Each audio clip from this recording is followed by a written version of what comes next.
Mon nom est Martin Thomas Côté en compagnie de Jean-Nicolas Boucher et Alan Lévesque et vous écoutez Les Injustes. Nous sommes dans l'âge du geek. Dans cette ère d'égalité, d'acceptabilité et de justice des internets, règne une ombre. 4 chevaliers de la culture populaire vont briser les standards. Nul ne sera à l'abri de leurs opinions. En tout temps, en tout lieu, Les Injustes. Messieurs, bonsoir. Bonsoir. Salut! Alors, on va avoir un semi-présentiel ce soir dû au changement de couleur, puis je m'étalerai pas là-dessus parce que j'ai pas envie de parler de ça vu que on en parle déjà beaucoup trop, la COVID. On va en reparler aussi d'ailleurs avec le cinéma. Mais on a Jean-Nic qui est en virtuel pour respecter le 2 mètres. Jean-Nic, bonsoir. Ben, techniquement, je suis pas mal plus qu'à toi. Désolé de voir sur ma voix filtrée à travers mon téléphone ce soir. Ouais, mais c'est Bonsoir correct. à tous. C'est correct, ça t'enlève un peu de base. Ah, puis sans compter que rien qu'en avoir un à distance, au moins ça aide sa connexion Internet aussi. Exact. Ça va être moins compliqué que quand on était les 3 sur Zoom. Je te dirais que ça va mieux fonctionner comme ça. Hey, je veux pas trop prendre de temps parce qu'on a quand même un épisode chargé ce soir. Puis les gars, vous avez eu une exclusivité que je n'ai pas eu le temps de lire encore. En fait, je connaissais pas ça. Je vais te laisser, Alan, nous présenter. C'est quoi Far Out? Je connais pas ça. Far Out, dans le fond, la BD est disponible depuis hier en librairie. Nous, on l'a eu la semaine passée. Merci à la gang de Front Froid qui nous en a envoyé une copie. Là. C'est vraiment apprécié. Dans le fond, Far Out, c'est un projet, c'est écrit par Gauthier Langevin et c'est illustré par Olivier Carpentier. Dans le fond, ça raconte une histoire de robots qui vivent comme des cowboys du Far West et qui vénèrent des dieux qui laissent tomber des cochonneries sur leur planète. Dans le fond, puis même les robots tombent du ciel. Puis c'est de là qu'ils viennent. OK. Donc, en gros, c'est ça la prémisse. C'est que c'est des robots qui vivent comme des cowboys. Et tu avais déjà 2 volumes de ça? Exactement. Ça avait commencé à paraître en 2015, si je m'abuse. OK, quand même. Fait que 3 volumes en presque 5 ans, c'est quand même une bonne cadence pour ce il faut type dire de que volume-là. le 3 devait sortir en mars dernier, dans ce coin-là. Mais pourquoi c'est pas sorti en mars? Il paraît que le monde a pogné comme une grosse grippe pandémique. Là. Ah! La raison pourquoi Jean-Luc est dans le téléphone puis pas à côté des autres. Là. Jean-Luc, avais-tu déjà lu ça, Far Out, ou c'était quand Alan te les a apportés, c'était ta première fois? J'ai une drôle de relation avec cette série-là parce que les comics, Alan me les a prêtés puis je les ai lus pour la première fois cette semaine. Mais dans le fond, les copies que j'avais entre les mains, c'est les copies qu'Alan m'avait prêtées l'année dernière pour que je les fasse signer. Fait que je les avais déjà tenues, puis j'ai reconnu parce que j'avais parlé avec l'écouteur lorsque je les ai fait signer. Puis j'étais là, hey, je me rappelle de ce dessin-là. J'étais là quand il l'a fait. C'est vrai, toi, tu as rencontré Mais Olivier c'était une première Carpentier. pour moi. Mais Exact. t'as-tu aimé ça? Les 2 premiers volumes, j'ai trouvé que c'était beau, mais je capotais pas dans le fond sur l'histoire. Je trouvais ça intéressant, mais je trouvais que ça se lisait vite. Avec le 3e volume, étonnamment, le cover, c'est lui qui me parlait le moins. Puis j'étais là, ils vont apporter des humains dans cette histoire-là, j'ai pas besoin de ça. Et finalement, j'ai capoté sur le 3e volume. Ça m'a cimenté pour la série. Là, j'attends ardemment le prochain volume. Là. Parce qu'il y en aura un prochain? C'est sûr et certain, parce que honnêtement, j'aimerais savoir où est-ce qu'ils veulent aller avec ça, puis que voir de projet, parce que là, le 3e volume, il ouvre sur quelque chose de beaucoup plus gros. Parce que dans le premier volume, dans le fond, il nous présente un nouveau robot qui se plante sur Terre, puis ils se rendent compte que c'est un doublon d'un autre qui existe déjà. C'est un genre de robot, un modèle unique, puis qui peut avoir une étoile. Et il y a déjà un robot qui contrôle une ville sur la planète que cette étoile-là. Donc, c'est assez de savoir l'origine et le pourquoi de ce robot-là. Mais ce que j'aime le plus dans ces BD-là, surtout que c'est le premier, c'est parce que, oui, l'effet narratif peut-être du premier qui t'embarque dedans, c'est que tu te rends compte que c'est un peu plus léger, sauf que c'est plus fort que toi. Quand tu l'écoutes, t'entends la musique d'un western spaghetti. Peu importe qui parle, tu les entends parler comme des cowboys, tu peux même pas passer à côté. La couleur, la texture du dessin, tout est poussiéreux, tout est brun.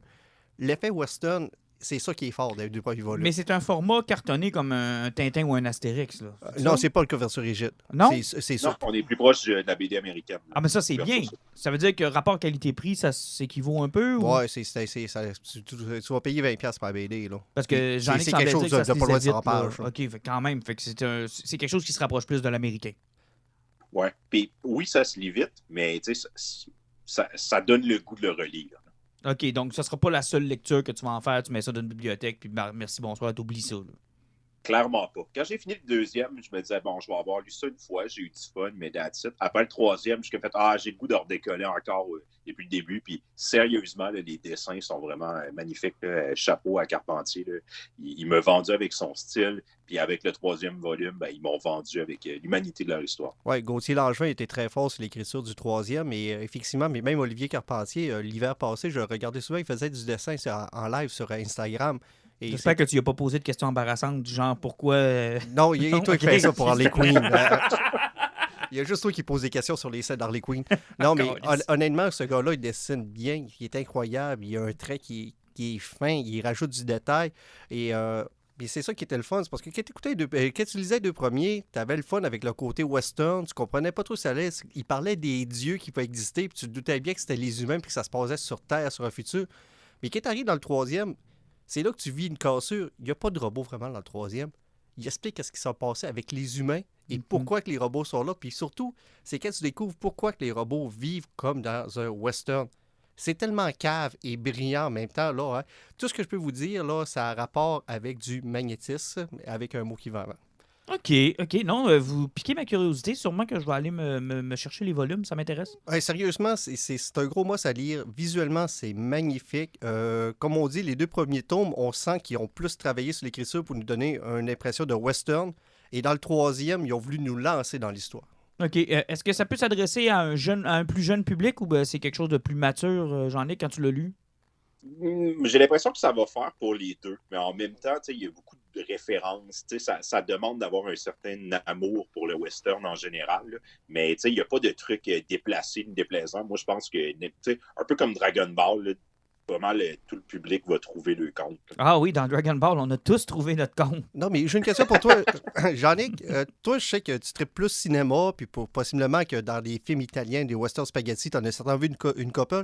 T'as-tu vu des référents qui étaient fidèles à ça, puis qui te donnaient vraiment l'impression que c'était inspiré solidement de ça? 1,5 million. Moi, c'est ce qui me. Je te disais, c'est ça, c'est pour ça. Même les couvertures. Dans les deux premiers, l'histoire me parlait moins, mais je veux dire, il y a des plans. On voit Sergio Leone, les plans sur les yeux, les shots, la manière que c'est filmé, les déserts, la ville, les relations entre les personnages. T'entends la musique, là. Western. Ah ouais, carrément, là. On est dedans. Puis, je veux dire, ils vont pousser la référence jusqu'à mettre, il y a un robot qui est comme il se promène avec un cinématographe, puis il présente des films, puis il présente un des films de Sergio Leone dans un dessin.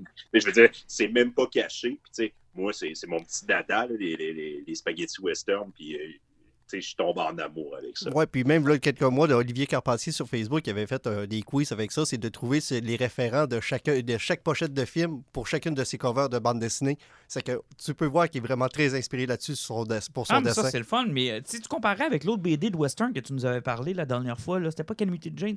Calamity Jane? Ouais. Mais ça se compare-tu? Ça se compare pas parce qu'il y en a un qui est, lui, il est cartoony. OK, lui, il est vraiment plus cartoony. Il est très cartoony, tandis que l'autre, c'est plus une histoire vécue avec des dessins qui sont très, très, très réels. Parce que dans Calamité, c'était fou le détail qu'il y avait là-dedans. C'était pratiquement des peintures, c'était des fresques qu'il y avait là-dedans. Okay. Tandis que l'autre, on est vraiment dans l'illustration et dans la bande dessinée pure et dure. Là. Donc, ça pourrait être un bon produit, par exemple, pour des écoles qui cherchent à agrémenter leur bibliothèque, puis justement, peut-être redorer l'image de la bande dessinée, là, sortir des Tintins et des Astérix. Moi, je dirais, si on va prendre quelque chose qui pogne pas mal dans les dernières années, là, je le mettrais peut-être dans le 10 ans plus, et juste après le Aventure aux arts. Ouais. Aventure aux arts pour les enfants du primaire, puis vers le fin de primaire, début secondaire, t'es plus d'enfants rares. Ouais, ça pourrait être intéressant, Jean-Nic. Absolument. Puis je vous dirais même, au-delà de ça, j'écoutais hier une critique, un YouTuber que j'aime beaucoup, qui parlait des Judge Dredd. Il était en train de faire comme chacun des TP. Puis lui, il n'était pas familier avec la série. Il venait de commencer. Puis il disait qu'il y a beaucoup de gens qui avaient dit, il y a comme 20 TP qui sont sortis pour Judge Dredd. Puis les gens lui disaient, c'est dans le 5e que ça prend son élan. Dans le 2e, les éléments sont là. Puis de la manière qu'il en parle, il dit... Pour les 4 premiers TP dans Judge Dredd, c'est cool, il y a des belles images, mais tu as l'impression que ça cherche. Puis à partir du 5e, il y a comme quelque chose qui arrive de vraiment gros. Puis il dit, quand j'ai lu le 6e, j'ai passé de c'est rien qu'intéressant à ça me prend tout de Judge Dredd. Quand j'ai lu Far Out, c'est ce que j'ai vécu dans le fond avec le 3e volume. 2 numéros en moins.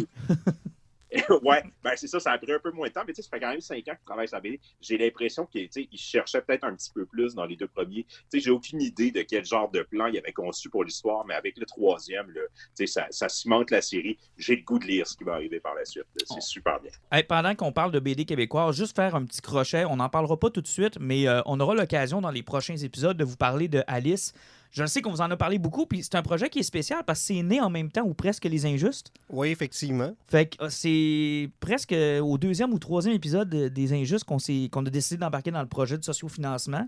On a acheté notre copie. C'était supposé être délivré en mars aussi, même chose que Far Out, au mois de mai. Finalement, ça n'a pas lieu. Puis, garde, le mois de l'Halloween, y a-t-il un meilleur mois pour faire un lancement? Moi, je pense que c'est un mal pour un bien. Là. On aura l'occasion de vous en parler. Sans vous dire tout, on a vu des choses. On n'ira pas plus loin que ça. On a vu à peu près 274 choses. Et je pense que la plus belle, le plus beau compliment ou la chose qui me fait réaliser qu'on tient de quoi, c'est Jean-Nic tantôt hors d'onde quand il a complimenté l'art de Jake Dion, qui est notre dieu ici. Toi, tu l'as dans la peau. Moi, je l'ai dans la peau, Jake. J'ai de son art tatoué sur moi. Et on avait dit à Jean-Nic, quand il avait embarqué dans Les Injustes, que s'il n'aimait pas l'art de Jake Dion, il n'était pas le bienvenu. Et qu'est-ce que tu m'as dit tantôt, Jean-Nic? Je suis maintenant un disciple. T'as vu le travail qu'il y avait là-dedans? Je vais militer pour une collaboration Jake Dion, Jeff Lemire. Oh yeah! Ça fait que Jake Dion, ton prochain défi, approcher Jeff Lemire. Hey, c'est gros, ça, là. Non, mais y a-tu du talent? C'est incroyable. Écoute... À ce qu'il paraît. À ce qui paraît, ouais, parce qu'on l'a pas vu, là, mais je te dirais que, écoute, j'ai hâte de voir, j'ai hâte de voir si ça va dépasser les frontières de la province. Moi, c'est ce que j'espère le plus. C'est ce que je leur souhaite. Ben, je leur espère parce que j'ai pas entendu parler d'une sortie bilingue en partant, mais c'est sûr que ça a la possibilité d'être exporté ailleurs. Tu peux pas avoir travaillé autant pendant 2 ans sans avoir pensé que ça pouvait faire du chemin. Mais pour avoir vu une couple de trucs, là, hein, j'ai hâte de voir l'ouverture d'esprit du monde. Oh! Ben, oui, je te dirais que le fait que peut-être le procès Godbout est passé, ça va les aider. Là. Heureusement, parce que je pense que le timing aussi est bon, parce que vu que ça s'est tombé, ça va peut-être laisser une chance à peut-être quelqu'un de péter une coche, on ne sait pas trop pourquoi, mais sérieusement, d'après ce qu'on a pu voir, ça va respecter le roman. Et Jake s'est dépassé, ça n'a tellement pas de sens. Je pense que ça va marquer la BD québécoise, ça. En tout cas, on l'a pas vu, on l'a pas lu. On va vous en parler plus en détail avec Jake. J'ai demandé qu'on puisse lui parler. On va laisser nos chums des Mystérieux Étonnants en parler avec lui. Ouais, c'est lundi prochain, là, ils vont en parler avec Patrick Sénécal et Jake Dion directement. Ils font vraiment un épisode spécial pour en parler. Donc, on va leur laisser faire leur truc, puis après ça, nous autres, on parlera avec Jake, puis on anoblira Jean-Nic officiellement comme disciple. Ça te va, Jean-Nic? Absolument. Fait que c'est tout ce qu'on a à dire sur cette BD qu'on n'a pas vue. Parlons un peu de DC Comics. Joker, le 3 Joker, on avait déjà un numéro de sortie. Le 2e numéro vient de sortir. On vient de le lire. Personnellement, sérieusement, c'est Jason Fabok qui est sur le dessin? Oui. J'ai relu le premier parce que je l'avais lu rapidement la dernière fois parce que j'étais en retard. Et honnêtement, je pense que j'accroche plus sur le dessin, sur l'art que sur l'histoire. Malgré le fait que le premier numéro, on avait parlé la dernière fois, l'histoire, j'avais trouvé ça correct, ça ne m'avait pas accroché. Dans le 2e, j'ai aimé où ça s'en allait, mais en même temps, j'ai eu un gros problème avec ça parce que on vous en avait parlé la dernière fois, c'est qu'on a l'impression qu'ils veulent créer l'ultimate Joker. Puis là, ils sont en train de nous faire montrer que c'est possiblement qu'ils voulaient que ça soit Jason Todd, mais Jason Todd il est trop brisé, puis ça serait trop facile. Donc, vu que le challenge pour le Joker est pas bon, ça serait probablement pas lui. Mais est-ce que ça va être vraiment lui? Et ça m'énerve parce que si vous avez écouté la série Gotham, on a tout vu qu'est-ce que Jeremiah a fait. Lui, il a créé l'identité du Joker, il a créé la lubie du monde, de les rendre fous, de les faire rire, puis de faire comprendre que tout le monde peut être fou au grand complet dans le monde, pour créer le Joker ultime qui était son frère, qui était un intellectuel incroyable, un gars qui était calculateur, c'était un ingénieur. Et lui, son plan, c'était de créer une entité et ensuite de créer l'être. Donc, ça a été fait pour plusieurs années dans Gotham, puis Geoff Jones est en train d'essayer de refaire la même chose et je trouve que ça tombe à plat parce que Gotham l'avait fait de façon brillante. Je pense que le plus gros problème avec le numéro 2, c'est que c'est le numéro 2 et que c'est un numéro 2 de 3. Tu sais, on avait eu la même discussion sur Wonder Woman Dead Hurt où on se demandait, 3 numéros, ça n'aurait pas été suffisant. Finalement, il y en a eu 4 au total, puis ça a bien fait. Je vois difficilement comment ils vont boucler ça en étant satisfaisant avec 3 numéros. J'ai encore l'impression d'être dans le premier numéro et pourtant, c'est des volumes qui sont plus épais que les volumes réguliers, là. Tu sais, je veux dire, on est plus que dans le 32 pages. Là. Je me souviens plus dans combien de nombre de pages qu'on a, mais c'est pas loin du double. Là. Fait qu'on en a 2 de fait, puis j'ai pas l'impression que j'ai avancé plus. Là. Ouais, puis tant que ça tombe pas dans la facilité, que si c'est pas Jason, ça va être Barbara qui va tomber du côté. Puis, tu sais, toute cette histoire, puis je sais pas si c'est toi, Jean-Nic, qui en avait parlé la dernière fois, mais tu sais, toute cette histoire qu'il y a 3 Jokers, puis qu'on s'en rend compte comme ça par hasard, puis que là, ben, c'est su et connu de tout le monde, puis que c'était pas plus caché que ça, puis que dans le fond, il y avait plein d'opportunités à travers l'histoire de DC de trouver qu'il y avait 3 Jokers. Là. Ouais. Tu sais, t'as une guerre actuellement. Ouais, c'est ça, t'as une guerre actuellement, Joker War, puis tu sais, je l'ai pas lu encore, je vais recevoir le premier TP de Joker Wars le 20 octobre, donc la semaine prochaine. Je vois pas comment ça va s'insérer dans la continuité. J'ai de la difficulté à comprendre où est-ce qu'ils s'en vont avec ça. Mais l'art, par exemple, est superbe. Là. Ça, moi, ce gars-là, je veux le revoir sur d'autres titres. Là. Je veux le revoir faire du Batman, je veux le voir faire du Superman, je veux le voir... Tu sais, sortez-le, là. Puis on en reparlera tantôt dans Future State, là.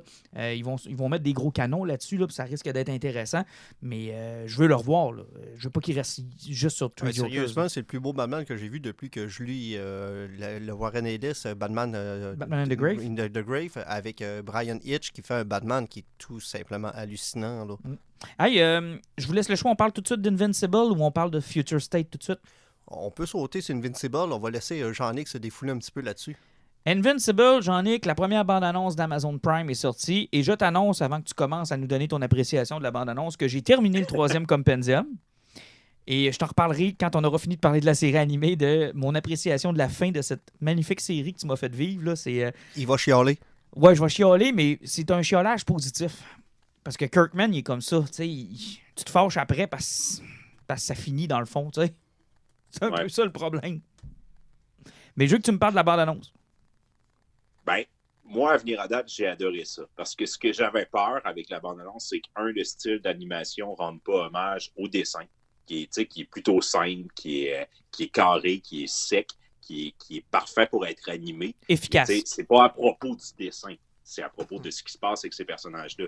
Je veux dire, c'est une copie du cartoon américain puis du comique en général, mais c'est une déconstruction de tous ces personnages-là puis de ce qui se passe habituellement dans tous ces BD-là. Et ce côté-là, ils l'ont franchement bien rendu. T'as l'impression, t'écoutes la bande-annonce, pour quelqu'un qui connaît pas ça, tu fais comme « Ah, ben ça ressemble à un mélange entre Spider-Man puis Superman, sauf qu'il a l'air d'avoir de la violence un petit peu. » Et c'est parfait. Parce que c'est comme ça qu'il faut vendre la série. Ça va aller beaucoup plus loin que ça. C'est beaucoup plus complexe. C'est Kirkman, il va jusqu'au bout de ses idées, mais pour vendre la série, pour te faire comprendre c'est quoi, puis sans trop spoiler, parce qu'il y a des affaires qui arrivent au début de la série, on l'a tout lu, on le sait, qui ont des grosses implications, qui sont assez graves. Ils sont pas allés là avec la bande-annonce. Ils nous ont donné ce qu'on imagine être quelques images du premier ou des 2 premiers épisodes. Je suis pas mal sûr de savoir où ils vont s'enligner avec la première saison, avec ce qu'ils nous ont montré. Puis je trouve ça parfait. Ben, je pense qu'on sait tous à peu près où va se terminer la première saison. Là. Oui. Ben, est-ce qu'il y a quelqu'un qui doute, là? Non, ça dépend. J'ai même pas checké comment il allait avoir d'épisodes, mais oui, ça risque de finir avec ce premier arc-là. Ils n'ont comme pas trop le choix. Oui, mais maintenant, c'est de savoir, est-ce qu'il y aura la popularité ou l'adhésion pour aller jusqu'au bout de cette série-là, qui est quand même très longue, où on va se mettre à couper du stock? Juste le casting pour les voix, ils ont déjà de quoi faire une belle pub. De 2, moi, ce que j'ai aimé de la bande-annonce, justement, ce que j'ai aimé, c'était le côté semi-cheap de l'animation qui permet de... Tu sais, l'animation est parfaite, c'est super beau, ça respecte le comics. Ah, c'est le dessin, là. C'est le dessin, c'est pur et dur, sauf que c'est une animation qui coûte pas cher, qui permet de faire plusieurs épisodes rapidement. Et vu que c'est quand même long, Invincible, ça lui donne l'espoir que la série va pouvoir la clencher au grand complet. Et honnêtement, ça me rappelle ce que j'aimais des cartoons que j'écoutais de super-héros dans le temps. Tu sais, les années 90, ça me rappelle Spider-Man 90. Ça me rappelle un peu X-Men. Puis ça me rappelle un petit peu Batman The Animated Series aussi au niveau de l'animation, le framerate. Non, mais c'est parce qu'avec des couleurs, OK? Avec des couleurs. Non, c'est parce que dans le cas de Batman Animated Series, puis je sais pas si Jean-Nic va être d'accord avec moi, c'est un style, c'est de l'art, là, non, quelque là, chose que, d'ailleurs. Il faut pas oublier que Batman The Animated Series aussi était fucké. Il partait sur un fond noir, puis il faisait le dessin par-dessus. Oui. Ça, c'était... Normalement, tu fais pas l'animation. Mais ça avait aussi un style qui était à la fois futuriste puis années 30. Mais, je veux dire, Batman The Animated Series avec comme ce côté. Et ça avait sa propre trame sonore, ce qui à l'époque était vachement particulier. Là. Mais comme je vous dis, ce qui fuckait le plus, Batman, il partait avec un carton noir. Oui, mais j'ai plus l'impression, je trouve que ton exemple de X-Men, Spider-Man, tout ce que Marvel faisait à l'époque. Même Teenage Mutant Ninja Turtle, à la limite, qui était un gros commercial pour les jouets, là, ça m'a beaucoup fait penser à ça. Et ça m'a fait penser un peu aussi au style MTV. Undergrads, Daria. T'avais quel autre aussi, là, c'est réanimé, comment Drowned Together, ces affaires-là dans le style d'animation. Les enfants de Beavis and Butthead. Genre, exact. C'est ça, je cherchais. Il y a plein de personnes qui utilisent ça.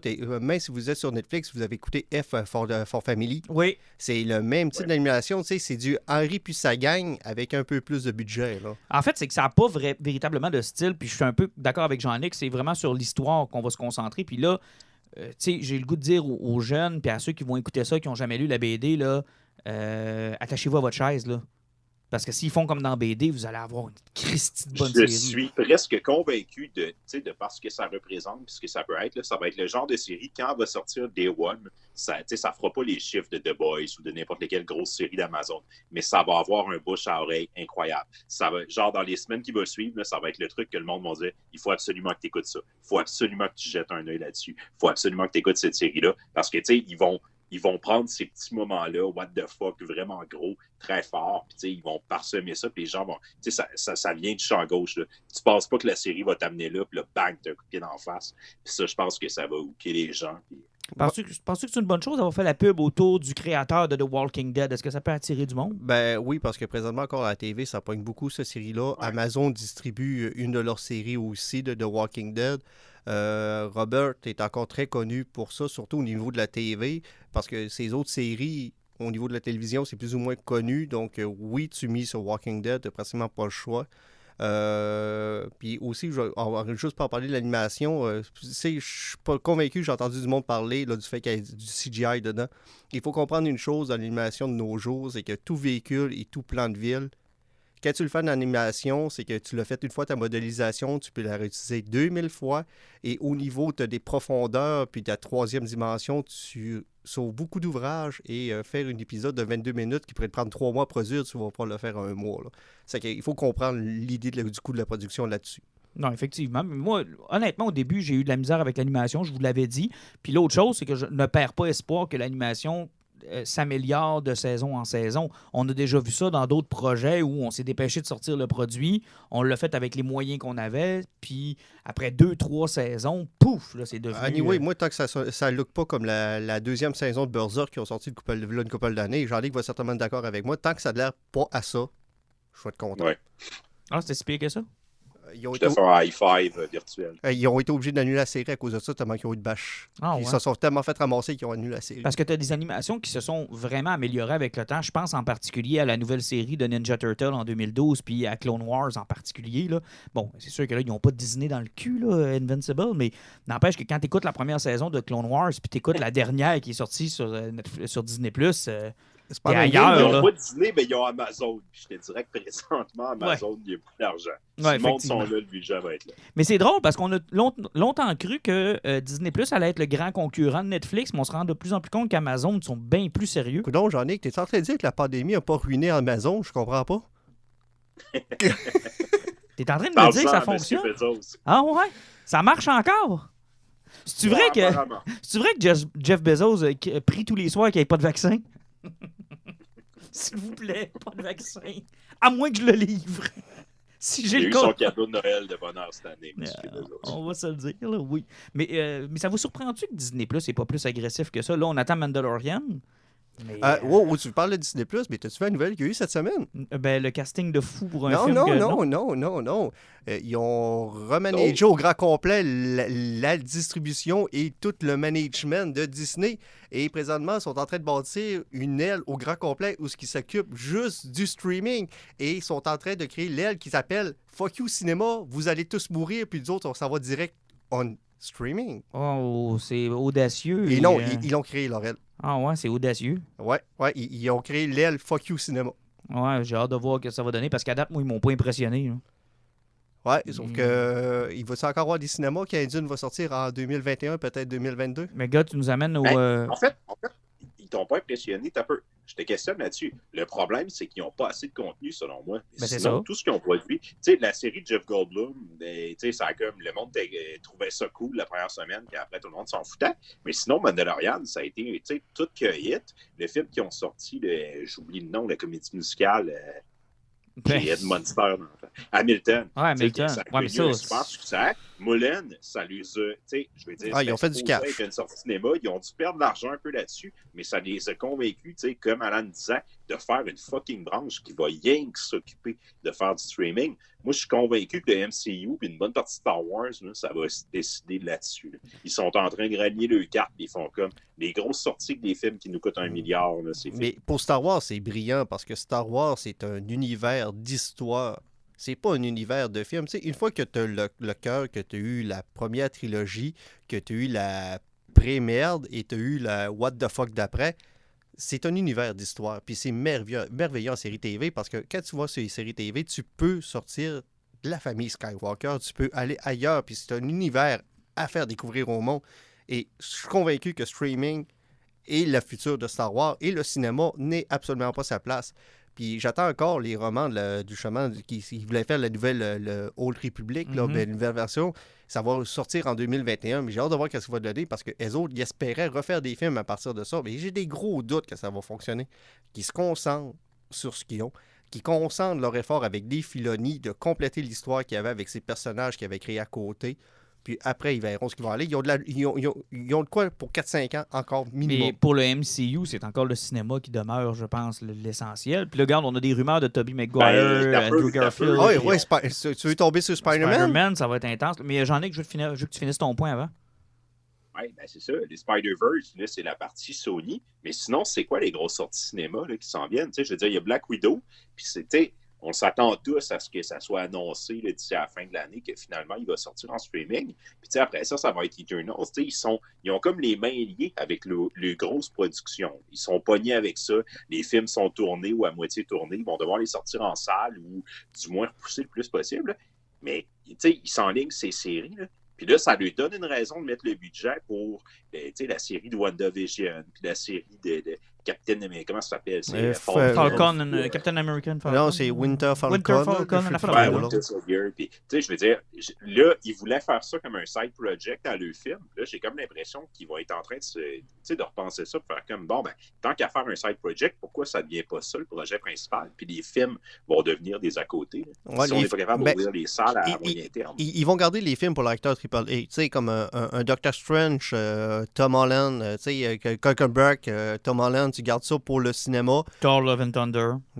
Thor, c'est déjà signé, mais c'est comme WandaVision. C'est un casting qui est correct. Tu mets ça là-dedans.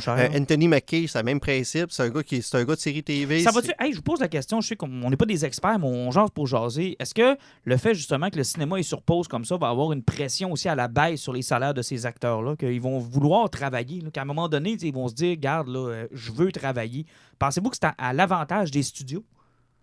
Ben, c'est déjà des acteurs souvent. Là. Oui, il y avait des gros salaires, mais c'était tel que tel. Mais l'avantage d'une série TV, c'est que des fois, ça peut être même plus rentable parce qu'un acteur de haut niveau peut aller chercher 1 million en montant par épisode d'1 heure. C'est que si tu fais une saison de 10 épisodes, tu sais, en général, 10 épisodes, c'est moins long que tourner un film. Là. Ça veut dire que tu as 1 an de tournage à peu près. 10 millions pour 1 an de tournage, je trouve que c'est quand même pas si bien que ça. Jean-Nic? T'investis jamais plus que ce que tu penses que tu vas récolter. Fait que moi, je pense que tout le monde va en profiter. Puis, tu sais, les mieux placés pour en parler là, présentement, c'est Disney et Warner. C'est eux autres qui ont les chiffres, ils voient ce qui se passe. Eux autres vont prendre les décisions financières qui leur convient pour leurs investisseurs, puis ça va se répercuter sur tous les autres studios après. Moi, j'ai le feeling là, que oui, les acteurs vont être prêts à prendre des cachets moindres parce que ça va être fini de te dire, tu sais, je veux dire, on a passé dans les années 90 là, d'une période où c'était des acteurs, là. Tom Cruise décidait d'être signé avec tel studio, puis il faisait 10 films avec eux autres, puis des gros salaires. Jim Ça va être Carrey a fait ça. Ben, exact. The Rock Tu sais, dans les plus récents.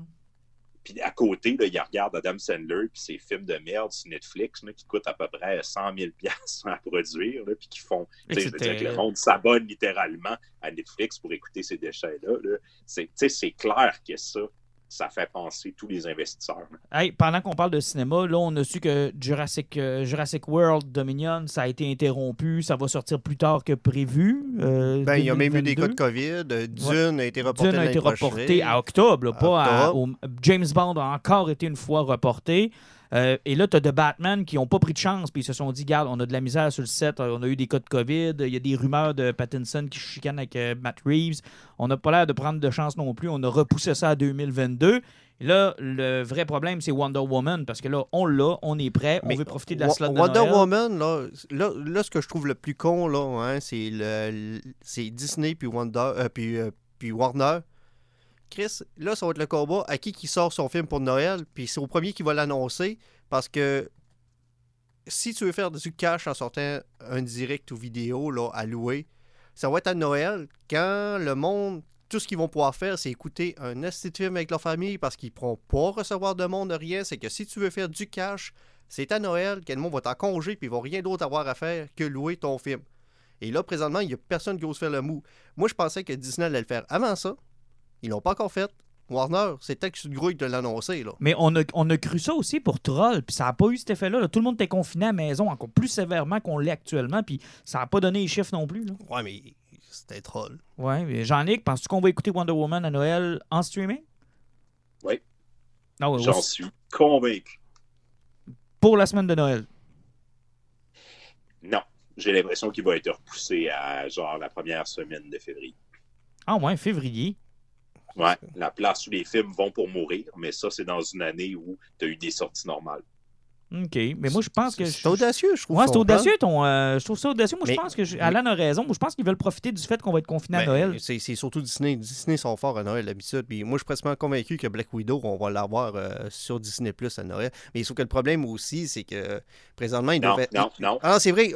Non, ils ont annoncé le film de Pixar Soul. Ouais, Soul. Ah, c'est vrai. Mais...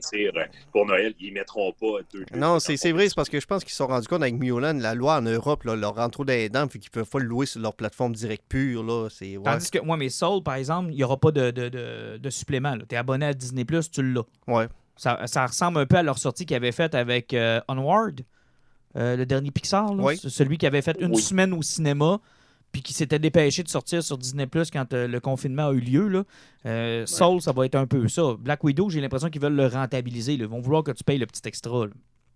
Mais en même temps, c'est toujours la même question. T'sais. Eux autres, ils sont en arrière et ils disent qu'est-ce que le film a coûté puis c'est quoi qu'il faut qu'on fasse comme argent pour rentrer dedans.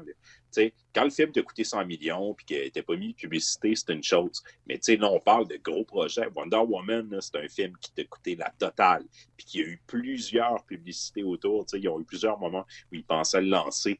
Ils sont en train d'analyser c'est où qu'on va perdre le moins d'argent en le lançant. Et au Canada, c'est quoi la situation si jamais ils sortent en streaming Wonder Woman? Ben, ça va toujours dépendre parce que si au Canada, on n'a pas de plateforme pour le louer directement sur HBO Max, ça fait que est-ce que Bell va distribuer rendu là? Puis si c'est Bell, ça veut dire que c'est n'importe quelle autre plateforme. Donc, c'est la grosse question parce que c'est pour ça que Disney l'avait sorti Mulan directement sur leur plateforme parce qu'ils ramassaient 100% des frais. Mm-hmm. Ils sont pétés la face à une loi en Europe qui interdit de recharger sur un frais fixe. Ben donc, tu payes pour un abonnement, tu ne peux pas recharger quelque chose de plus dessus pour un autre parce que les Français ont des couilles, on va se le dire. Là. Bon, oui, ils ont des couilles là-dessus beaucoup.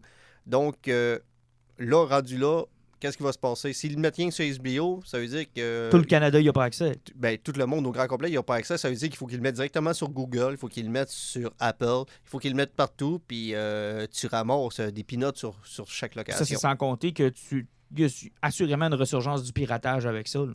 Ben, écoutez, vous me corrigerez si j'ai tort, là, mais je crois que Mulan, présentement, il est plus rien que sur Disney+. Tu peux l'acheter sur toutes les autres plateformes. Oui, il a sorti il n'y a pas longtemps sur toutes les autres Fait plateformes, mais ils ont attendu au début. Ça, c'était la raison pourquoi c'était pas comme ça dès le début, c'est que Disney voulait l'avoir en priorité sur sa plateforme. Moi, je pense que Wonder Woman, ils passeront pas par là, ils feront pas, on va charger 40$ sur HBO. Ils vont rien que le donner sur toutes les plateformes. Ça va coûter genre, mettons, 15-20$, puis ils vont le distribuer partout. Il n'y aura pas la question de HBO Max, ils vont l'envoyer partout. Tu vas pouvoir le pogner sur Amazon, sur Netflix, mais il faut avoir que tu payes. À 25$ la location, tu imagines-tu comment il faudrait qu'il y ait de location pour rentrer de leur cash et il leur reste rien que 10$, même pas par location? Je prends le louer 2 fois. Encore, yes. Chris, Excusez, ça a sorti franc. Moi, je vais être prêt à prendre ta copie ripée. Je payerai pas pour ça. Non, je vais payer une fois pour ça. Moi, je veux le voir. Mais honnêtement... Non, mais on a déjà payé tous les 3. Ah, mais là... Non, tu vas avoir payé pour moi, t'es bien fait. Ah oui, mais honnêtement... Non, mais sois honnête, tu payerais pour le voir. Non. Pas en tout. Non. T'es 0 avec une barre. 0 but de barre. Fidèle au cinéma jusqu'à la fin. Non, pas j'ai payé pour avoir Billeted. Mais t'aurais-tu payé s'il était sorti au cinéma? Tu serais-tu allé? Oui, ben, je serais monté à Québec pour le voir en anglais. OK, fait que moi, mais tu vas pouvoir le voir en VOD en anglais aussi. Ouais, mais encore, là, c'est Wonder Woman. Rappelez-vous, le genre 2 mois, 2-3 mois, on parlait de Moulin, puis que quand il allait sortir, ça prenait comme 14% des abonnés qui ne payent pas pour qu'il soit rentable. Ça a été 20 quelques %. Les chiffres non officiels. Fait que, ça va être un truc comme ça aussi avec Wonder Woman. Mais ils n'ont pas besoin que nous trois, on paye. Hein. Moi, je vais payer pour le film, puis pour eux autres, ça va avoir été rentable. Ça va être un truc comme ça. Ouais, j'ai hâte de voir, moi, combien d'adhésions il va y avoir. Puis maintenant, reste à savoir aussi ce qui va arriver avec le cinéma en général. Tu sais, je veux dire, là, il y a des salles qui vont fermer. Là. Ça va leur faire mal. Là. Moi, j'ai hâte de voir parce que, tu sais, les mégaplex, il va falloir qu'ils survivent d'une certaine façon, mais il va y avoir une restructuration. Là. Ils n'auront pas le choix. C'est savoir à quoi va ressembler le cinéma. J'ai l'impression qu'on va retourner à une allure plus de cinéma des années 80, quelque chose qui était plus petit, avec des grandes salles, qui vont présenter moins de stock à un moment donné aussi. Mais aussi, c'est tous les petits films. Il va tellement avoir de stock qui vont partir directement sur les plateformes de streaming. On en parlait avant le podcast, on va en parler tout de suite. Coming to America. C'est un bel exemple de ce qui se passe avec les petites productions qui coûtent 100 millions de dollars. Mais quand tu me parles des années 80-90, c'était des années où les comédies se rendaient au cinéma. Là. Ben, personnellement, puis là, ça fait déjà quelques années que des ça années 90, moi, j'allais au cinéma 3 fois par semaine. J'allais voir toutes les comédies parce que ça coûtait pas cher. Ouais. Puis 3$. Puis même là, les vendredis soirs, les soirs, c'était 8$. Puis le mardi, mercredi, c'était en bas de 5$ ou 5,25$. Ça coûtait des peanuts. J'allais voir toutes les comédies romantiques qui sortaient. Puis tous ces films-là étaient rentables parce que c'était abordable. Puis le monde pouvait aller au cinéma. Tandis que maintenant, le cinéma est rendu quelque chose qui est hors prix parce que c'est minimum entre 15 et 20$. La sortie par personne, quand tu as des enfants, il faut que tu doubles le prix parce qu'ils veulent toutes les cochonneries qui coûtent une fortune. Ce qui fait que il y a un fuck quelque part. Le cinéma est rendu trop cher, est rendu trop gros pour ce qu'il est réellement. Puis même au prix qu'on paye notre billet, il faut qu'ils nous vendent du popcorn à 10$ pour réussir à faire leurs frais. Ça fait que dans le modèle d'affaires, il y a quelque chose qui ne fonctionne pas à la base. C'est clair. Moi, je m'ennuie beaucoup des petites salles. Tu sais, moi, je vous en ai parlé, je pense, il y a 2 ans. J'en ai que tu n'étais pas encore avec nous autres quand j'étais allé voir Aquaman dans un petit cinéma du Bas-Saint-Laurent. Écoute, c'était tellement cool. Là. La salle était belle, était propre, était bien fait. C'était tout petit. L'écran était de bonne dimension. Tu sais, pas une cochonnerie comme on a à Chicoutimi là, dans une salle où l'écran est quasiment ma 75 pouces en haut. Là. Non, des écrans de bonne dimension. Puis honnêtement, je me disais, c'est si simple. Tu sais, t'es pas obligé de... Je pense qu'il y a 2 modèles. Le modèle très simple ou la grosse patente à Québec. Mais je trouve qu'il y a trop de cinémas qui sont entre les deux. Ben, moi, personnellement, l'avenir du cinéma passe par IMAX ou Ultra VX. En bas de ça, là, ça sert à rien. Tu sais, c'est comme nous autres avec le cinéma de Jonquière, quand je vais voir un film là-bas, l'écran doit faire quoi? 45 pieds. À peu près. C'est OK. Trop petit. C'est trop petit, là. Excuse-moi, on était voir Tenet là-dessus, là. OK. Jean-Nic? Je suis à mi-chemin entre vous deux. Là. Moi, je pense que l'avenir va passer par... Les sorties vont coûter beaucoup moins cher. En fait, les studios s'enligneront plus sur des gros projets à 500 millions, à surpayer tout le monde. Puis, oui, ça va faire mal probablement aux petits films, parce que, je veux dire, quand même, les grosses sorties, chacun des gros studios va sortir leur canon quand ils sont poignés avec.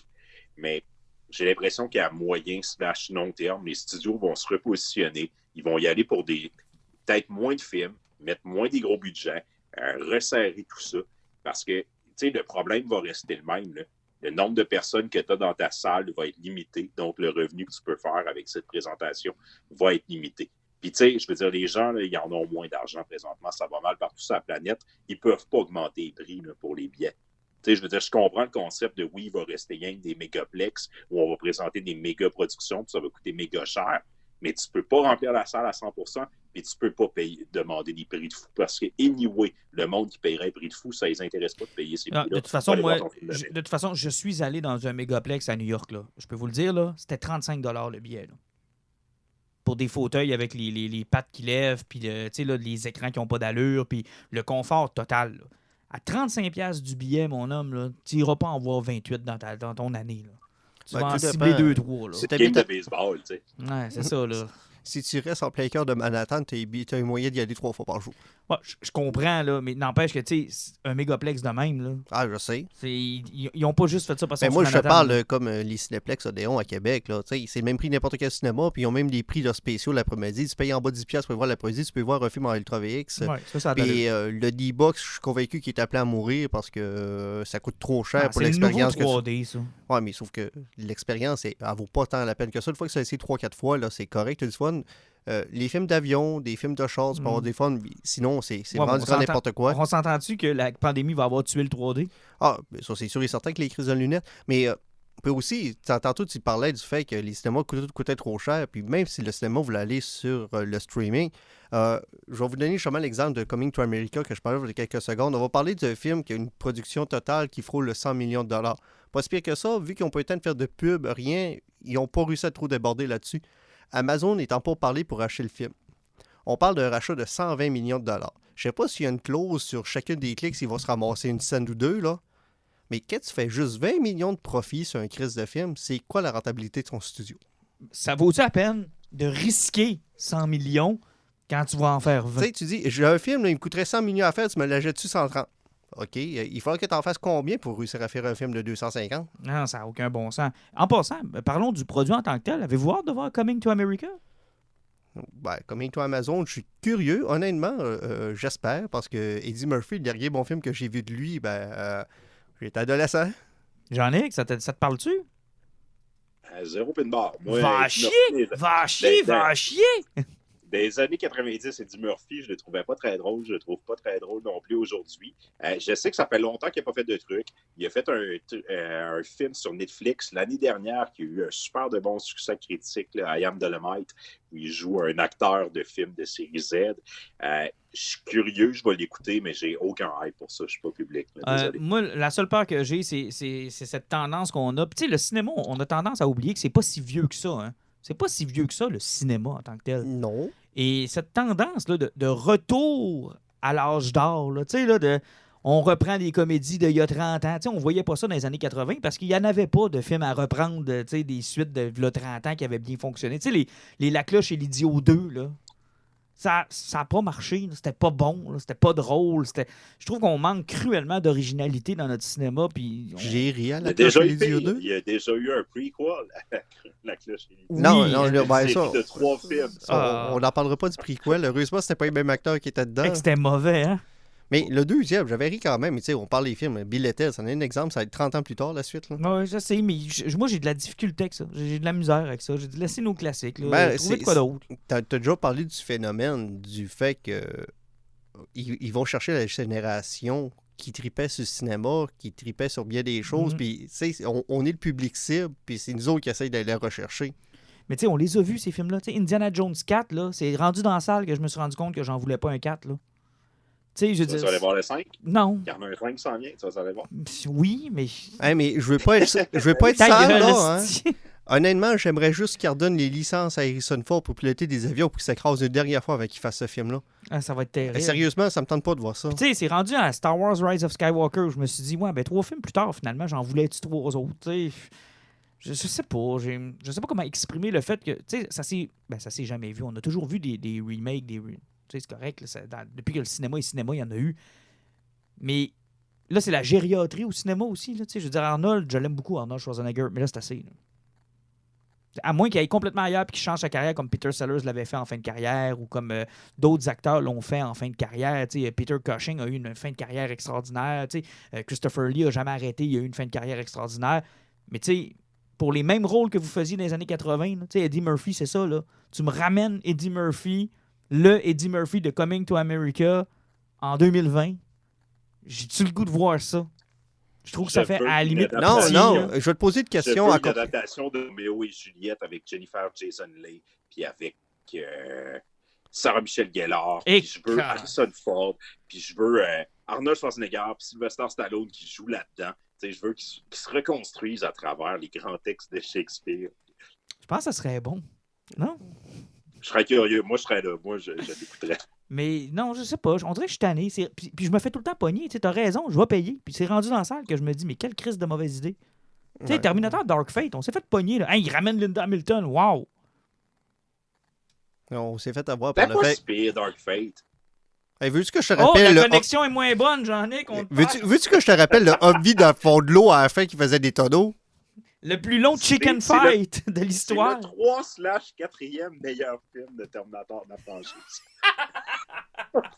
Hey, le style de bagarre qui commence dans un aéroport puis qui finit dans le fond de l'eau, man. Sans En interruption. se fessant sur le barrage C'est- en tombant. Ça n'a pas de crise de bon sens. Ils sont rendus dans le fond de l'eau puis ils se battent encore. Il n'y a rien qui est fait décrocher. Ouais, il n'y a absolument rien. Tu Ils sais, sont dans l'avion. Hey, Chris, à m'amener, ils sont dans l'espace, hostie. hey, ça a l'air que même Jock McClane était découragé puis il est parti. Là. Mais non, mais ça avait pas de bon sens. Cette scène-là est ridicule. Vous écoutez un chicken fight de Family Guy, là, c'était pareil. C'était Oui. c'était identique. J'étais dans le cinéma, mais j'ai fait, mais voyons donc, ça finit plus, là. Tu sais, je veux dire, là, Bref, c'est ce que j'avais à dire sur la bande-annonce de Invincible. Hey, c'est pas si pire que ça, t'as suivi qu'est-ce qui s'est passé, j'en ai que moi je t'ai rasé ailleurs, hein, je pense. Ça va bien, Jean-Nic. Ça va très bien. Hey, on termine ça avec les poisons? Ah ben non, tu voulais pas parler de Future State? Hey, tabarnak, t'as raison, je l'ai complètement manqué, Si, celui-là. Jean-Nic nous a tellement fait chavirer là, sur Ouais, le cinéma. excuse-moi. Là. Et c'est ce qu'il pensait de Invincible. Donc, on va continuer un peu sur Invincible, Jean-Nic, OK? Ça te Parce que dérange-tu? tu avais dit que tu nous donnerais ton appréciation après notre rant. Ah, c'est vrai! Ah, tabac! Ah, oui, Hey, j'ai complètement c'est vrai, il était supposé de chialer, lui, là. Ben, pas vraiment chialer, mais hey, écoute, je te partage ça rapidement. Hey, on fait du coq à l'âne. Je suis désolé pour ceux qui pensent qu'ils ont tout écouté ce qu'on avait à dire sur Invincible. Faut Ben, vraiment écouter le podcast au complet. C'est parce qu'on a un planning très strict là, qu'on respecte. Là. Ah, à la lettre. On sait ce qu'on fait, on est des professionnels. Ah non, on respecte On ça est à la structuré. lettre. Ah, vraiment structuré. Non, je vais revenir sur Invincible parce que je l'ai fini la série avec le 3e compendium. D'abord, vous réitérez comment j'adore ce format-là. Là. Je veux dire, tous ceux qui ont des séries complètes devraient penser à sortir ça en compendium. C'est tellement le fun. C'est pas très cher. Là. C'est raide sur une poignée, par exemple. C'est raide sur le poignet, mais quand tu as de la pratique comme moi, ça va bien. Je dirais pas comment j'ai eu de la pratique, mais ça va. Il s'est marié, c'est comme ça. Ouais, c'est ça, je suis marié. C'est le problème. Mais je l'ai écouté, je l'ai lu, Jean-Nic, mais la seule critique que je vais faire à Robert Kirkman, c'est qu'il fait toujours la même chose. C'est qu'on dirait que quand il est tanné, ben là, il nous fait 20 ans en accéléré sur 3 numéros. Et ça me gosse. Ça me gosse. Puis il nous a refait un Princess. Tu sais, le demi-frère de Marc, là, il est intéressant, ce personnage-là. Mais on n'aura jamais eu le temps de le voir évoluer parce que c'est fini. Je trouve ça Ouais. je trouve ça moche comment il finit ses histoires. On dirait qu'il reçoit une note de quelqu'un. Là. Bon, ben il te reste 25 numéros. Oh, fuck. Là, il précipite la fin. Puis après ça, il te fait 4 numéros de voici les 50 prochaines années, même si j'ai pris 146 numéros pour vous faire les 10 premières. Mais là, je vais faire un correctif. Il te reste 25 numéros, il fait comme j'en ai 18 en production. Ben, c'est ça. Il m'en reste juste 7 finalement. Je trouve que les fins sont rushées. Ça m'énerve. Non. Ben, c'est un mélange des deux. Moi, j'ai l'impression qu'il s'était comme dit, j'arrête ça là, mais c'est Kirkman. Fait que genre, il a rouvert 50 histoires dans ces numéros-là. Mais tu sais, il les a refermés. Moi, je trouve que c'est satisfaisant comme finale, mais effectivement, mettons les 3. Puis c'est génial pour quelqu'un qui va lire parce que, tu sais, je veux dire, ça prend quand même son temps. Ça donne de la closure pour à peu près tout. T'as pas l'impression que tu finis ça et tu fais comme ouais, mais là, cette histoire-là, on n'est pas venu à bout. Tu sais, je veux dire, il prend le temps de fermer tous ses arcs. Puis ça, c'est correct. Je comprends ton point, mais en même temps, moi, je le voyais comme un bonus. Genre, la fin de cette histoire-là, on l'avait déjà eue. Puis il a pris la peine de nous raconter un 20 ans après pour nous montrer, tu sais, comme du crémage sur le gâteau. Ben, ça où il a fermé toute possibilité que son œuvre soit revisitée par n'importe qui. Ouais. On s'entend-tu que ça peut être ça? Mais je pense qu'il a essayé plusieurs fois, à travers toute l'histoire d'Invincible, que ça soit repris par d'autres auteurs, ouvrir des portes pour que d'autres personnes racontent des histoires avec son univers. Puis ça a toujours semi-fonctionné. Fait que là, il s'est gâté. Il a dit, bon, ben, c'est terminé. Puis en plus, on va mettre le couvercle sur l'histoire principale. Ouais, mais en tout cas, j'avais l'impression de m'être fait faire le même coup qu'avec Walking Dead. C'est la même chose. C'est exactement le même coup. Puis là, je suis en train de lire Oblivion Song, puis j'ai pas mal peur qu'ils nous refassent le même coup aussi dans cette série-là. Qui, en passant, je vous conseille, parce que c'est vraiment une dualité Charles-Xavier puis Magneto. Là. Hey, c'est vraiment cool. En parlant de Robert Kirkman, j'ai feuilleté mon premier numéro de Walking Dead Deluxe. Oui, en couleur. En couleur. Ça fait-tu bizarre? Ça fait bizarre. Jamais ça. Je l'ai dans mes mains.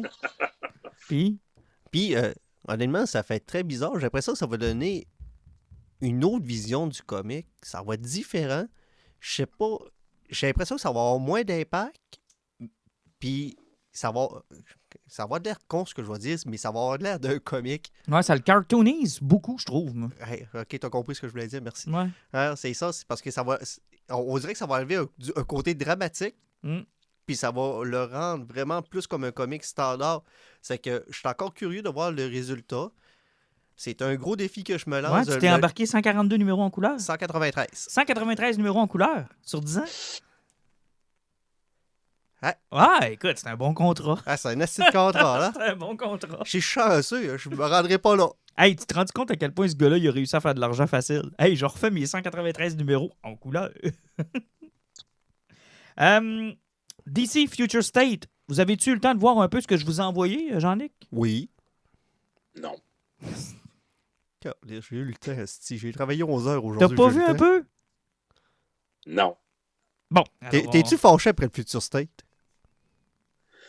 J'ai pas l'intention de lire Endless Winter, fait que j'ai pas plus l'intention de lire. Ben, alors notre mission, c'est de te convaincre.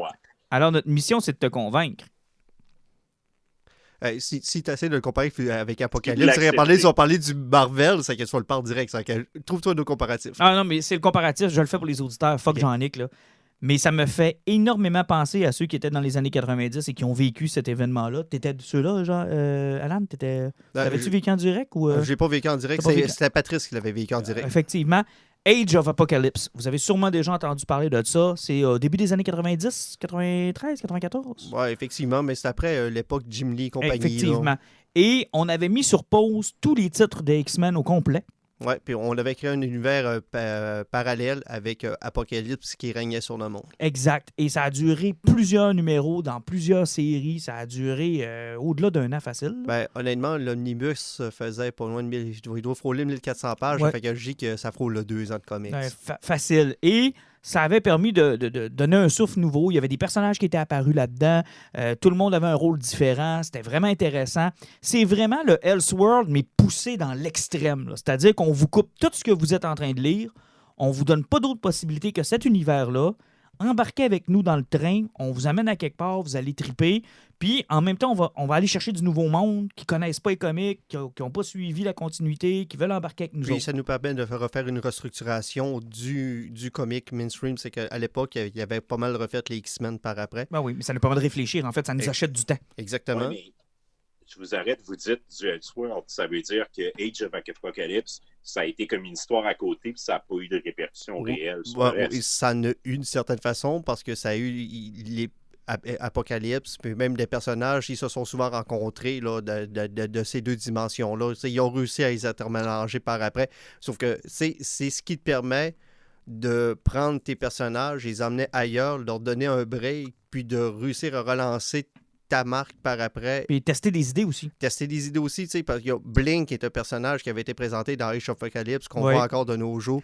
Tu testes un look de personnage, le monde l'haïsse, tu te dis, bah, c'est pas grave, tu en as juste pour 2 ans. Le monde l'adore, tu commences à penser, est-ce que je peux apporter des traits que j'ai mis là dans la continuité régulière?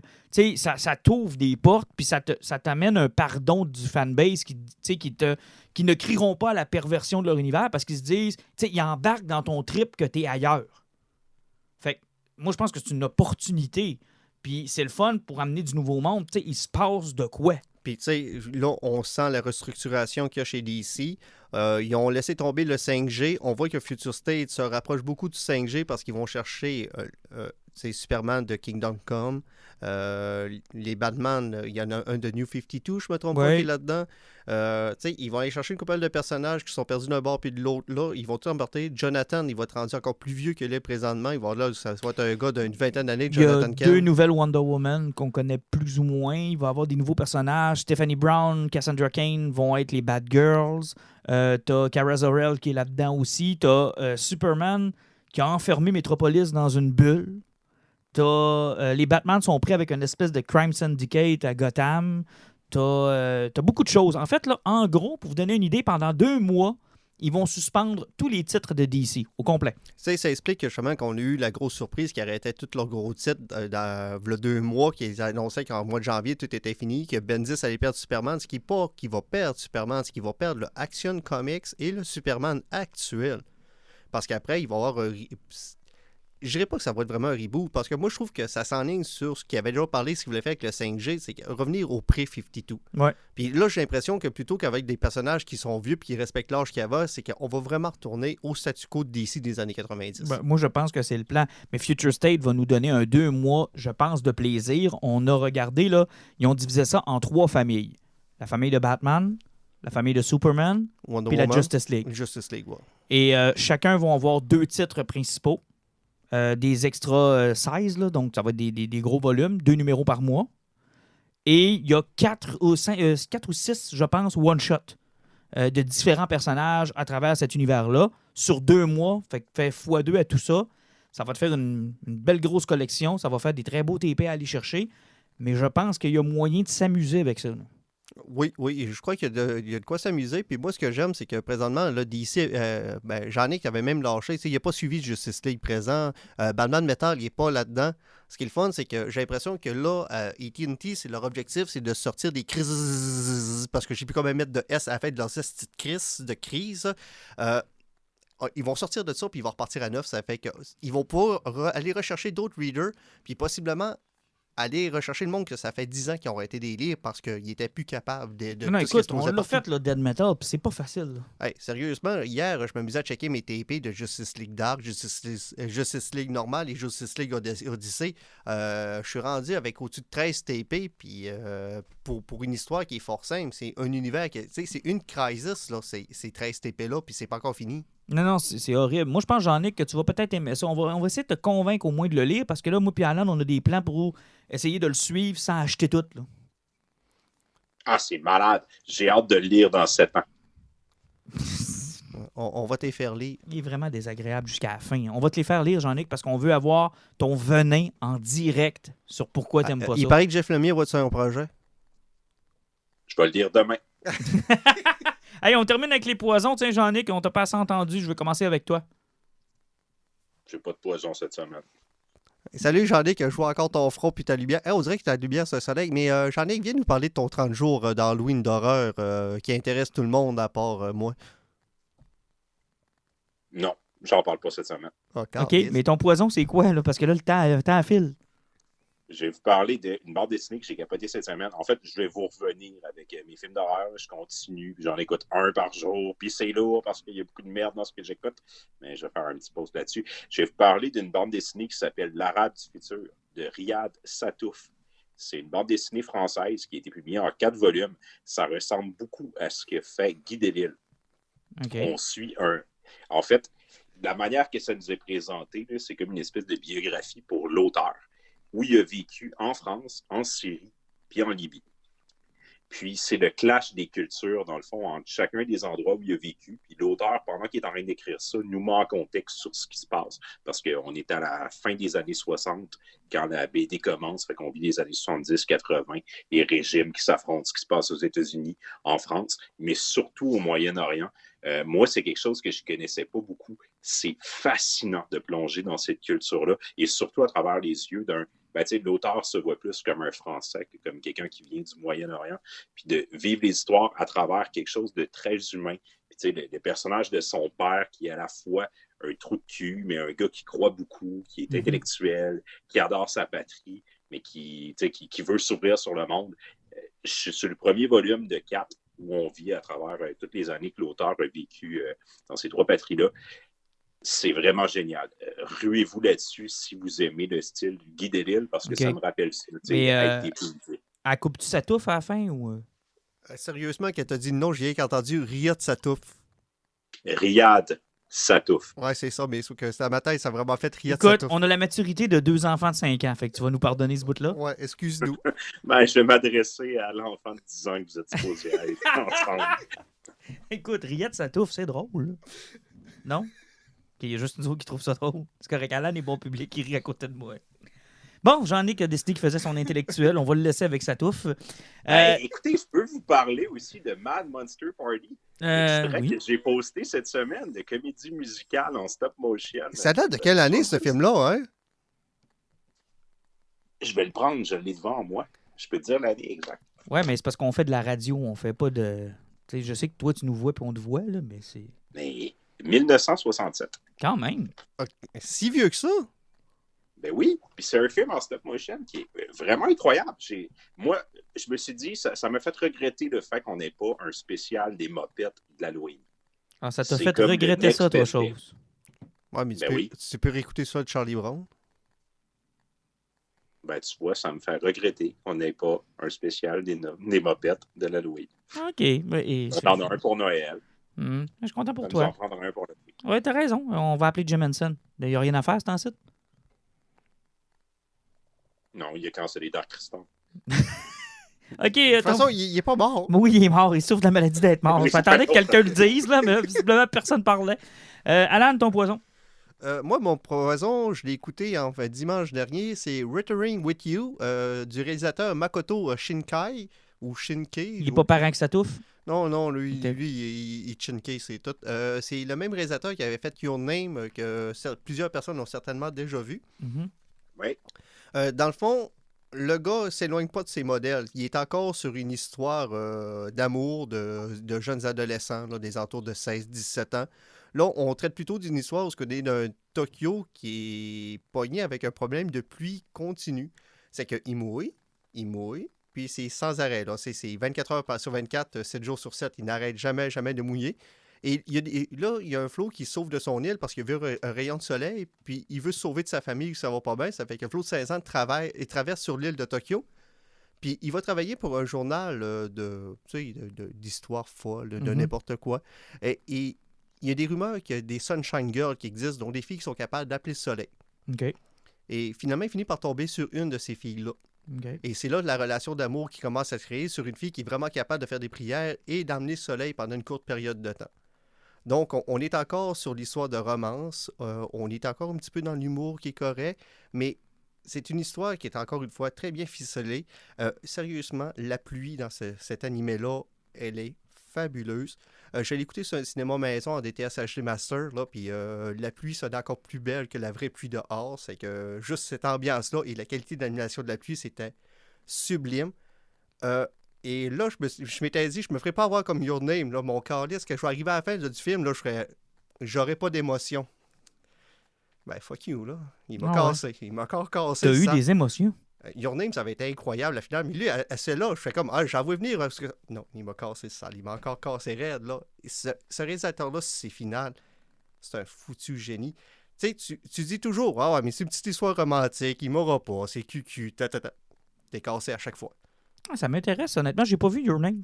Your Name, de mon point de vue, Your Name est supérieur parce que le côté humoristique est plus présent. Parce qu'on parle d'un jeune homme puis d'une jeune fille qui, dans le fond, à cause d'une anomalie, il y a interchange de corps. OK. Et deux adolescents qui ont des rechanges de corps, ben, ça peut amener à des effets cocasses. Et que le petit côté humoristique d'une demi-heure dans le film était très drôle là-dessus, mais encore une fois, Your Name, la finale, là, ça avait aucun fucking sens. Et les couleurs de Your Name, c'est sublime, ça n'a aucun sens. Ça m'intéresse, je vais peut-être aller voir ça. Hey, je termine avec le mien? Oui. J'ai reçu le 2e volume de The Old Guard, le film de Netflix qu'on a parlé. Moi, j'avais lu le premier TP, je vous l'avais prêté. Le film était quand même un peu fidèle. Ben, pas mal fidèle, je pense, à la bande dessinée. Il y a même des scènes qui étaient carrément des pages de la Puis bande même dessinée. la meilleure séquence de la BD qui était le couple homosexuel qui Était- faisait exact. leur discours était là, mot pour mot. Là. Exactement. Donc, tu sais, moi, j'avais bien aimé le film. Bon, je comprenais pas pourquoi on avait fait de Andy une mortelle, mais là, tu m'avais expliqué des histoires de contrat. Ils se sont gardés une porte de sortie. Je comprends tout ça. J'ai reçu le deuxième volume. J'avais vraiment hâte de continuer les histoires de ce groupe d'immortels-là, puis de savoir où est-ce que ça s'en allait, puis qu'est-ce qu'ils allaient faire. Quelle déception de me rendre compte que beaucoup des concepts du deuxième volume se retrouvent dans le film. En fait, tous les bouts du film que je me disais, hein, c'est pas dans BD ça, hein, c'est pas dans BD ça, ben c'était dans BD. Tu étais en train de parler de la chose qui est en dessous de l'eau. Noriko qui se noie à perpétuité, puis qui à la fin du film nous arrive. Et la mortalité, tu l'as aussi? Non, la mortalité n'est pas là. Ça semble vraiment être une porte de sortie pour Charlize Theron. Mais dans la BD, effectivement, on traite de Noriko, qui est cette fille donc qui était une compagne d'Andy dans ses débuts. C'est pas exactement comme dans le film, là, je vais vous laisser découvrir parce que je vais vous prêter la bande dessinée, là. Mais effectivement, elle est un peu condamnée finalement à mourir noyée pendant un bon 2 siècles, on va dire ça comme ça. Elle fait sa réapparition et elle a une toute autre vue sur pourquoi ils sont des immortels. Autant dans le groupe de Andy, Niles, qui est la nouvelle, semble dire, regarde, on est là pour faire le bien. Puis là, il amène tout ce qu'on avait vu dans le film là, à la fin, quand je me souviens plus du nom du personnage, Bosley. Bosley, ouais. Elle se rend compte qu'il y a eu des répercussions sur toutes les missions qu'ils ont faites, puis que ça, c'est amené dans la BD. Là. Dans la deuxième BD, il devient Bosley, ce gars-là. Là. Il se rend compte, il fait le même calcul que dans le film. Il se rend compte que tous les gestes qu'ils ont posés ont eu des répercussions dans l'histoire, puis que ça a fait en sorte que finalement, ce sont des bons. Tandis que l'autre qui fait son apparition, elle, croit qu'au contraire, sont là pour punir, sont une plaie, sont là pour punir l'humanité. C'est super intéressant. Le problème, c'est que ça arrête au moment où ça va plus loin que l'idée du film. Tu sais, le film a réussi à résumer le deuxième volume en 3 scènes. OK, wow. En fait, il résume le point du livre parce que tu as plein de péripéties pareilles là-dedans. C'est awesome, pareil. L'art, je vous ai montré une photo de quand elle se fait tirer dessus à un moment donné. Là. Le dessin est encore une fois super, super cool. Mais le film a beaucoup emprunté déjà du deuxième volume sans que je le sache, puis ça m'a un peu déçu. Là, je vous ai montré la finale aussi, où c'est écrit The Old Guard will return one last time. Donc, ce que je comprends, c'est que Greg Rucka va terminer ça avec un 3e TP, j'imagine. Ouais, possiblement. Je ne sais pas s'il est encore à l'écriture, mais aussi, vu qu'il a dû signer quelque chose avec Netflix, ça fait que le format trilogie 3 films est un format il n'y aura pas grand stock pour faire un 2e film. Là. Ben, peut-être qu'ils vont clore sur ça en un autre film, sauf que, tu sais, ça doit faire partie du contrat d'avoir une fin. Exact. Oui, Jean-Nic? Moi, j'ai pas l'impression que c'était pensé en TP à la base, puis vous me corrigerez. J'ai l'impression que c'était un Scott Pilgrim un peu. Genre, quand ils ont écrit le film, les numéros du 2e TP étaient déjà publiés, ou du moins en production. Fait que dans le film, ils ont comme dit, on va y aller avec ce qui est publié. On va se rendre jusque-là. En ce moment, et non, ils n'ont pas fait, on va adapter le premier TP. Ils ont dit, on va adapter ce qui est sorti. En fait, je vais faire plaisir à Marc Gagnon, qui est un de nos bons auditeurs. Là. Ça m'a fait le même effet que quand Fellowship of the Ring s'est terminé avec la mort de Boromir. Alors que la mort de Boromir est dans Two Towers, si ma mémoire est bonne. Oui. Ouais, il me semble bien. Ben, oui. C'est ça. Fait que t'avais déjà un élément de Two Towers dans Fellowship of the Rings. Fait que c'est un peu le même principe avec The Old Guard. On avait déjà embarqué. Le problème avec Le Seigneur des Anneaux, c'est que Sean Penn, il a fait OK, c'est parce que là, je viens faire un film avec vous autres, je suis pas encore mort. Ouais, peux-tu finir? Je peux-tu finir? Je peux-tu mourir? Je peux-tu mourir? Ils ont fait, c'est dans le 2e film, il a fait. On s'entend que la division aurait été croche aussi, là, de toute façon. Commencer le 2e film avec la mort de Boromir, on aurait eu l'impression que le premier n'a pas de fin. Il manque de chute dramatique. Bon, là, je m'attends à un long pause de Marc Gagnon pour nous corriger ça. Ça peut-tu être pire que le bout qui manque la mort de Saruman? Ah, ça, c'est. Ouais, mais ils l'ont juste pas mis. Ah, OK. Puis en plus, c'est même pas la bonne. Ah, OK. Parce qu'il meurt normalement dans la comté. OK. C'est une fucking bonne idée de terminer avec la mort de Boromir. Ben oui, c'est une bonne idée. Moi, je pense que c'est logique. Bon. Oui, mais il y a beaucoup de gens qui ne sont pas d'accord. On a hâte de te lire, Marc. Ça sera pas long, mais je peux-tu finir ça en lançant un challenge au groupe? Oui, vas-y. Cette semaine, j'ai reçu mon hardcover de Curse of the White Knight. Oui. Je sais que moi, je l'ai déjà lu parce que ça va être à peu près la 3e fois que j'achète cette série-là parce que je suis un manga sur Shane Murphy. je veux vous réussir à vous le faire lire dans les 2 prochaines semaines, puis je veux qu'on en parle, parce que je suis écœuré d'être le seul qui l'a lu depuis pas pouvoir en parler. Puis cette série-là a eu du bashing un peu, parce que qu'est-ce qu'ils ont amené sur Bruce Wayne, et j'ai hâte d'en entendre parler par 2 lecteurs de Batman, du monde qui aime Batman, parce que moi, la déconstruction du personnage, je l'ai adoré parce que je déteste Batman, puis j'ai hâte d'avoir vos avis là-dessus. J'aimerais ça qu'on se lance un petit défi. Je vous prête l'hardcover, vous le lisez, puis qu'on puisse parler de Curse. Ouais, c'est sûr que je veux le lire. J'attendais, moi, l'édition française pour compléter mon édition française. Tu sais que ce qui se passe de l'Europe et qui s'en vient ici, c'est en ça va pas super bien. Ouais, je sais. Fait que là, je vais parce que l'édition française, c'est sorti, ça fait 3 semaines. Ouais, je sais. C'est tellement un beau défi que tu nous lances, Alan, parce que j'étais en train de me dire, la semaine prochaine, ou dans 2 semaines, il faut absolument que je parle du nouveau hardcover que je viens de recevoir de Black Hammer, de Jeff Lemire, qui est sa meilleure série. Puis, genre, répète ce que tu viens de dire, là, j'étais là, je peux pas en parler sans que les 2 autres l'aient lu. Je suis écœuré d'avoir ça à l'intérieur de moi, qui est probablement une des meilleures séries de BD qui existent présentement. Puis là, je vais lire le 2e fucking omnibus de ça, puis qu'on n'ait pas pu en parler. Ça va être un bon moment pour nous de lire Black Hammer volume 1 et de lire. Ouais, mais t'as peu, là. C'est combien de numéros, là, ton défi? Moi c'est 8 numéros. Ça prend 1h30 à lire.